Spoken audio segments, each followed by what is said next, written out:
Hey, what up, everybody? Stevie Breach coming to you. Tonight is the big lockdown pay-per-view. Bully Ray versus Jeff Hardy for the TNA Heavyweight Championship on the line. I don't know, man. This real thing needs to get all wrapped up right here for you. This whole match doesn't make any sense to me for one point. Like, when you look at WWE's Hell in the Cell pay-per-view, you look at the same thing for Lockdown. You know that basically steel cage matches are coming.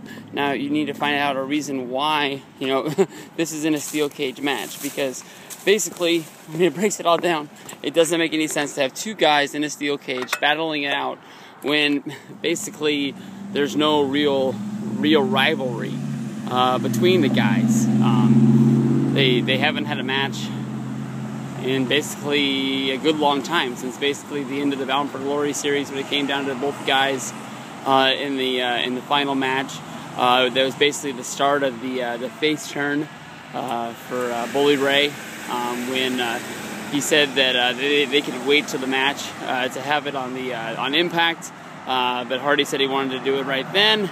Gave Bully Ray the advantage, but Hardy was able to take it. Now, if they're going to have it at Lockdown in the steel cage match, they basically have to have something in the works. It basically would make me think that somehow Aces and Eights is going to be, involved. Basically, where they're going to lock up the cage, and there'll be some sort of advantage where basically the other guys can't get in.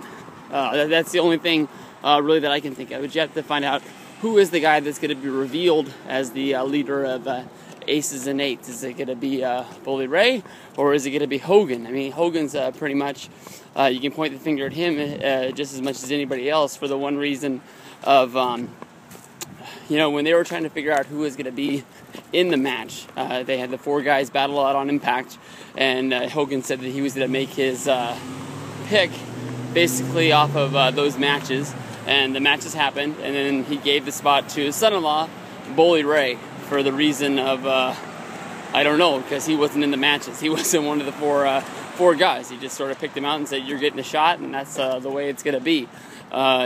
Didn't make any sense to me. You can tell that Hogan and Bully Ray haven't been on the same terms since the wedding. He didn't want them to get married at all. So maybe, he is using his power in Aces and Eights to finally put a beat down on Bully Ray, to the point to prove a lesson to him to get out of his family, I guess you could say. I don't really know what's going to happen, but this is TNA. You have to remember, they have a good chance of screwing this up, much like they did with the big reveal of who the vice president of Aces and Eights was going to be, using D'Lo Brown. This isn't really the Attitude Era anymore. D'Lo doesn't have a big spot in TNA, so it sort of was the letdown to everybody else, much like all the other reveals that were in Aces and Eights. So we'll have to see what happens. I'm hoping that Bully Ray can win the championship. It's been a long time. Honestly, in 2002 on Monday Night Raw, when Bully Ray started up a rivalry against Triple H, I thought that he really was going to win the championship. He gave some real promos that were really fired up, that basically they're just a normal jobber guy going up against somebody on, going up against the champion on Monday Night Raw. Basically, they don't give those kind of promos, and I really believe that he would have been a good champion, for them to fight. So hopefully Bully Ray will win the title. Hopefully he'll be one of the guys out of Aces and Eights. I'm hoping that they don't use the whole Devon and Bubba together as the Team 3D, the Dudleys. Hopefully they'll keep them separate. Well, I guess if he's the champion, he would have to be.